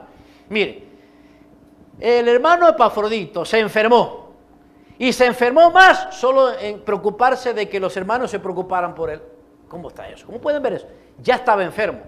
Y solo saber de que los hermanos en Filipos se iban a preocupar porque estaba enfermo, eso lo enfermó más. ¿Por qué? Porque su dolor se agudizó debido al dolor de ellos, a la tristeza y la preocupación de ellos. Hermano, eso es realmente algo sobrenatural. Son cosas que en este mundo no se pueden fingir. Hermanos, ¿será que en este mundo ya nos insensibilizó lo sobrenatural y estamos solo a lo natural? ¿Hace cuánto no ven algo sobrenatural ustedes?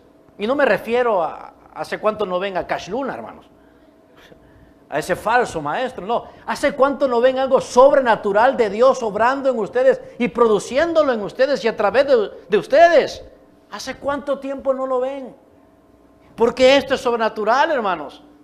Que alguien que ya está enfermo, que está angustiado, y de pronto se da cuenta que los hermanos allá se angustian más porque él está enfermo, él se enferma más. Es como si él le importara más el bienestar de ellos. Timoteo, Epafrodito. Dice el versículo 27, pues en verdad estuvo enfermo, a punto de morir, pero Dios tuvo misericordia de él, y no solamente de él, sino también de mí, para que yo no tuviese tristeza sobre tristeza. Ahí está también el apóstol Pablo. Hermanos, esto es cristianismo real. No lo que el mundo nos da, no esta etiqueta de apariencia que tenemos, hermanos.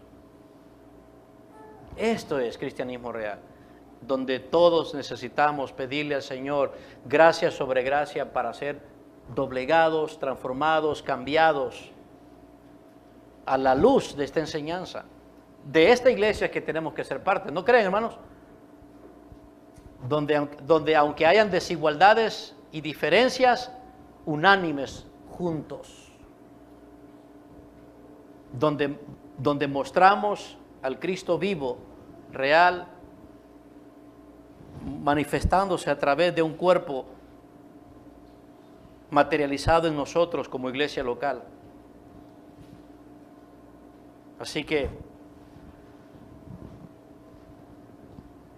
a manera de conclusión, Lucas, en este contexto de Hechos capítulo 2, se refiere a una participación común en la vida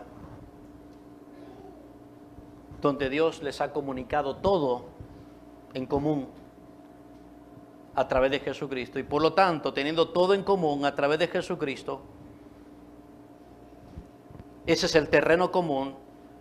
Entonces están dispuestos a compartir sus vidas, amándose el uno al otro, edificándose el uno al otro, ayudándose el uno al otro, soportándose el uno al otro, perdonándose el uno al otro, alentándose, exhortándose, reprendiéndose, apoyándose, supliendo las necesidades unos a otros. Y como pueden ver, hermanos, aquellos hermanos juntos en un grupo de más de 3,000 personas, la cantidad no fue el problema.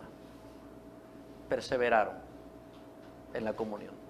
Nosotros la tenemos más fáciles, hermano. Más fáciles. Con nuestra membresía tan pequeña. Más fácil.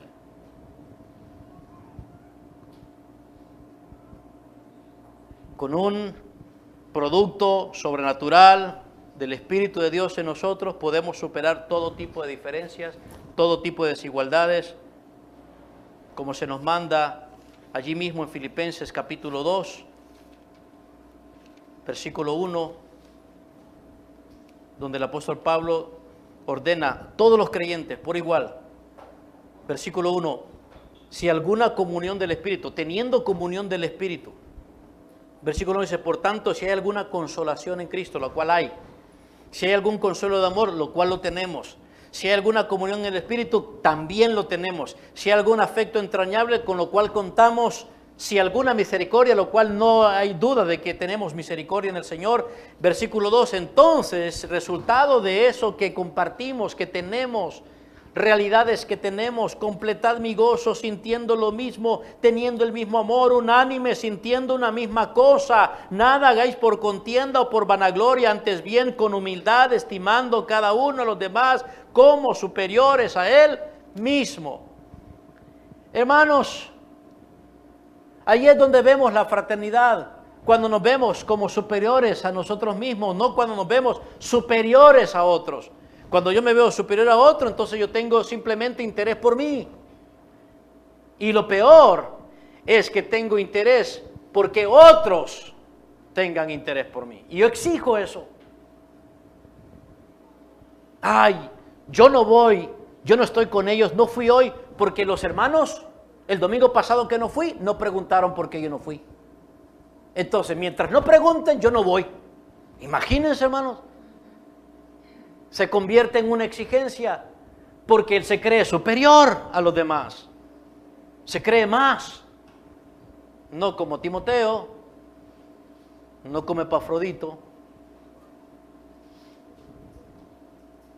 Y mejor aún, por supuesto, no como Cristo, ¿verdad, hermanos? No como Cristo. Tenemos que aplicarlo en nuestro contexto actual, en nuestra realidad.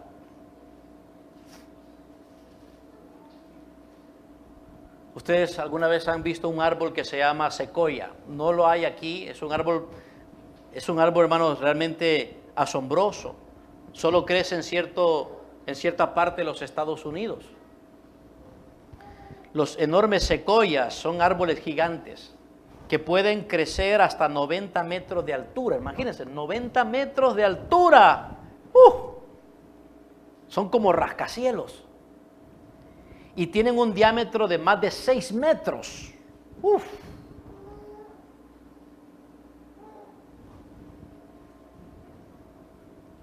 Y llegan a vivir más de 3,000 años. Y son, escuchen esto, ¿no?, resistentes al fuego. ¿Saben que cuando ocurre un incendio forestal, no pasa nada con ellos? Más bien el fuego lo que hace es simplemente esto: abrir sus frutos, o sea, sus piñas, abrirlas, nada más. Y esas semillas caen en el suelo lleno de cenizas, pero todo, nada más. El árbol continúa. Es antiincendios. Pero lo más asombroso de este árbol, ¿saben qué es, hermanos? Ese enorme e imponente árbol. Es que pueden crecer con solo 1 metro de profundidad de tierra. 1 metro.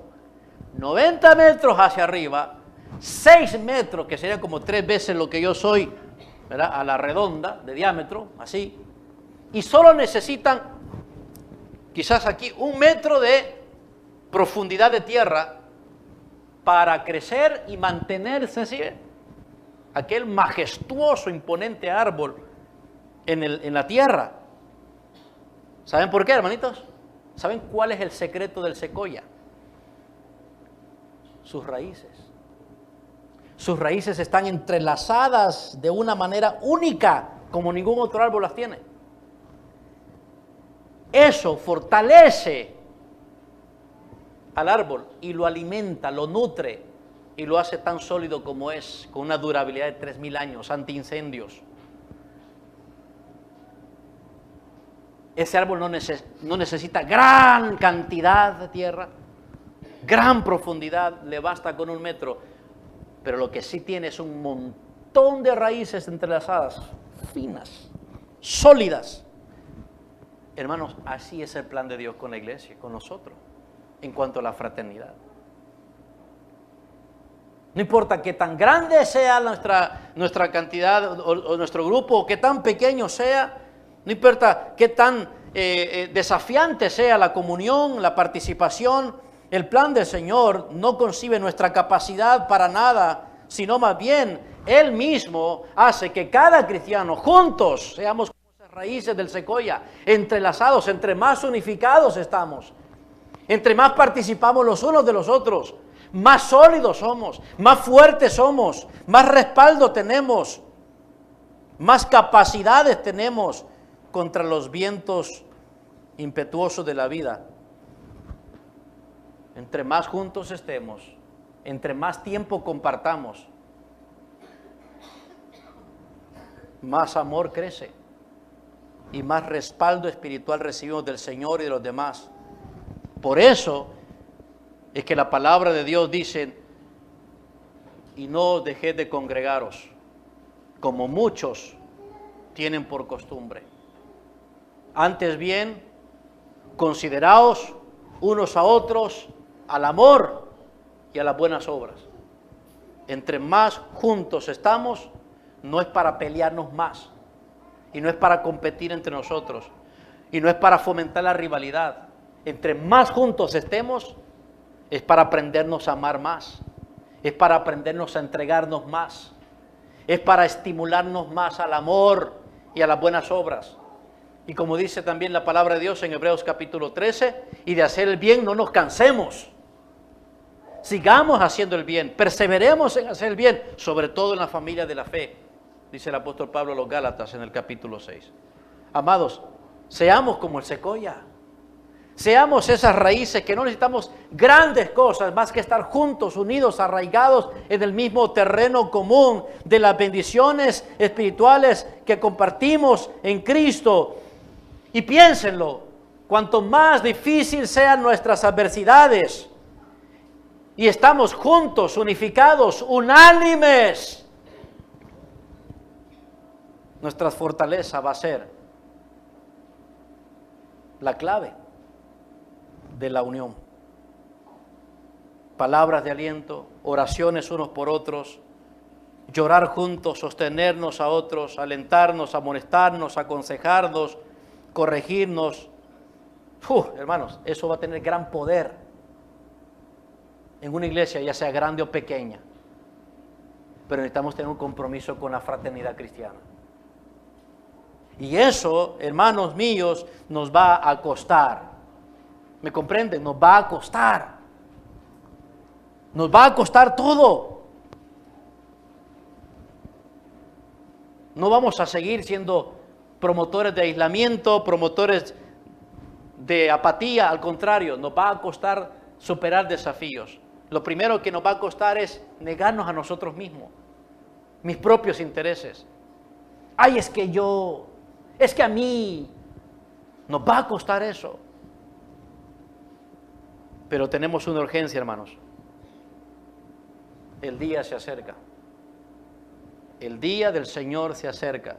Y cuanto más, dice el autor de los Hebreos, cuanto más ese día se acerca, no dejen de congregarse. El estar juntos como lo estaban aquellos hermanos, casi todos los días propiciaba. No, propiciaba, obviamente, problemitas, ¿no es cierto, verdad? Porque imagínense, verse todos los días. Si en la casa nos vemos todos los días es donde más peleamos, ¿verdad? Si verse todos los días puede propiciar más dificultades, pero no lo vean solamente de ese plano como un cobarde que no quiere la vida fácil. No, aunque genere mayores dificultades, pero es un reto de ver a Dios obrando sobrenaturalmente entre nosotros. Entre nosotros, hermanos. La comunión nos va a costar la negación de nuestros propios caprichos y deseos. ¿Están dispuestos a pagar ese precio? ¿Están dispuestos a pagar ese precio, cristianos? ¿Son ustedes esos perseveradores en la comunión? ¿De dónde pueden sacar ustedes el valor y la fuerza y la actitud para cumplir ese compromiso? ¿De dónde, hermanos? Del Señor mismo. Él es el que está edificando la iglesia. Piensen en Él. Piensen en aquel que no se negó a entregar su vida por sus enemigos. El que aquella noche dijo: Padre, que no se haga mi voluntad, sino la tuya. Aquel que le dijo: Pedro, tú no entiendes. Tú no entiendes ahorita del por qué yo tengo que ir y entregar mi vida. Tú no entiendes. Pero yo soy como la semilla. Si la semilla no muere, no nace algo nuevo, no produce fruto. Pedro, yo tengo que morir por las necesidades e intereses de ustedes. Así es como tiene que ser la comunión, motivada por eso, hermanos. Entonces, ¿dónde tenemos que comenzar? Por nivel espiritual, para que cuando llegue el momento de exigirnos el producto de eso en términos materiales, no estemos allí, hermanos, comportándonos como el resto de la gente, fuera de Cristo, fuera de la iglesia, fuera de la salvación, que son calculadores, mezquinos y egoístas, sino que estamos dispuestos a participar, cueste lo que cueste. Todos, hermanos, nadie de ustedes se tiene que quedar atrás. Todos tenemos que actuar de la misma manera. Y eso es lo que hemos estado aprendiendo. En la medida en que vemos a Cristo edificando su iglesia de manera perfecta, en esa misma medida nosotros nos vemos comprometiéndonos a ser un cristiano que colabora edificando nuestra iglesia de acuerdo al plan del Señor. Que se haga su voluntad, aquí en la tierra, con nosotros, como en los cielos. Por favor, pónganse de pie, vamos a orar.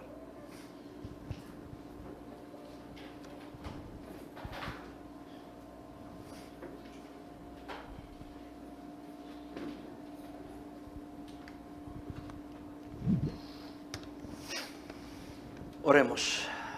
Amado Padre, nuestro Dios, te damos gracias por concedernos de nuevo revisar tu mente, entrar a tu mente, escuchar tu palabra, discernir tus pensamientos y conocer tu voluntad. Padre, te pedimos que tu voluntad sea nuestro deseo, nuestra voluntad, que produzca en nosotros todo lo que es agradable delante de ti por medio de Jesucristo. Señor, te suplicamos que nos perdones por nuestra gran falta de fraternidad, por nuestra forma tan conveniente, Señor, de vivir la vida cristiana con los cristianos. Perdónanos, oh Señor, por tener este concepto tan ridículo de la comunión, donde simplemente creemos, como el resto de las personas, que es solo estar juntos en un mismo lugar. Padre, si hemos de estar en la iglesia donde Cristo está, Padre, te pedimos que tú produzcas en nosotros lo que es producto de tu salvación, para que, como hemos aprendido, estemos actuando de forma perseverante perseverante en la enseñanza de tu palabra, de forma perseverante en la comunión unos con otros, de forma perseverante, como veremos más adelante, en el partimiento del pan, en la devoción cristiana, que es el estar partiendo el pan, el recordar la muerte del Señor como el próximo domingo, el estar perseverando en las oraciones, en todo tipo de oraciones, en todo lugar, en todo momento, en toda hora, con quien sea. Señor, ayúdanos a elevarnos por encima de este nivel tan acomodado y de esta condición cultural. Señor, rompe ese molde cultural de iglesia que hemos lamentablemente heredado y construye en nosotros tu habitación, tu lugar de morada y en la vida de cada uno de nosotros, Señor. Cámbianos y ayúdanos, porque débiles somos, pecadores somos, necios somos. Pero tú has prometido, Señor, transformarnos y renovarnos.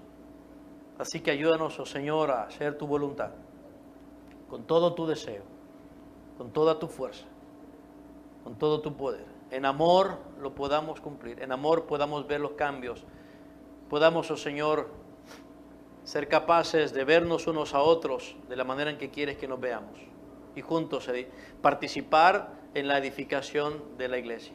Rogamos, oh Señor, por cada hermano y cada hermana, y te pedimos por aquellos que no son cristianos y que entre nosotros han estado durante varios tiempos o quizás en única vez, que tú hayas abierto sus ojos para ver que ser un cristiano es haber recibido a Cristo, y ser un miembro de la iglesia es lo mismo, es haber recibido a Cristo. Y que si quiere ser parte de una iglesia, tiene primero que ser parte de Cristo y Cristo parte de su vida. Que tu salvación sea el don principal para las personas incrédulas, y que así, Señor, sean añadidas personas salvas a nuestra congregación y por todo el mundo. Te pedimos esto, dándote gracias en Cristo Jesús nuestro Señor. Y todos decimos, amén, Señor. Señor les bendiga, hermanos, pueden sentar.